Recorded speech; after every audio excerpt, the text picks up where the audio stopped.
Notre idée de départ était de se rapprocher de ce que peut ressentir en fait un danseur, aussi bien dans son corps que dans l'espace, et donc travailler à l'échelle du danseur et à l'échelle éventuellement du spectateur, voir comment en fait le spectateur peut ressentir certaines sensations corporelles du danseur.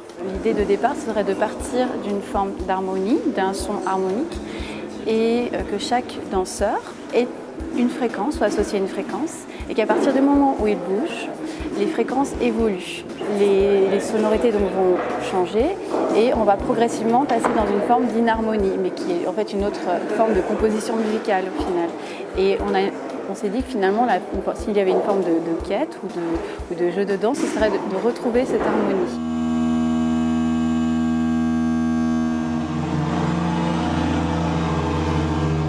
Alors en fait, on a décidé de mixer deux technologies parce qu'en fait, on se rend toujours compte qu'une technologie ne se suffit pas elle-même et qu'il faut à un moment donné l'associer à une autre. Donc effectivement, on va partir du smartphone. On joue en fait sur l'accéléromètre. Et donc à partir de là, on arrive à déterminer comment un mouvement peut influencer sur le son.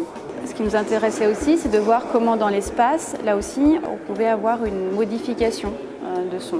Donc l'idée, ce serait d'associer ce smartphone avec un tracking caméra vu du dessus.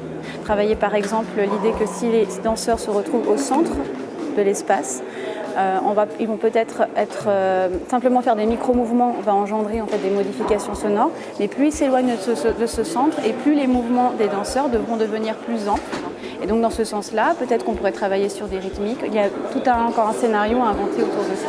Finalement, avoir un smartphone, tout le monde en a un pratiquement, et donc dans l'idéal, effectivement, chacun pourrait avoir cette application très simple et du coup rentrer dans un jeu très facilement avec un groupe de personnes.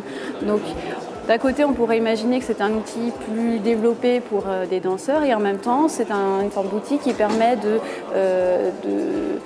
faire ressentir des sensations liées à la danse à un tout public, mais voilà, toujours dans l'expérience, plutôt une forme d'expérience.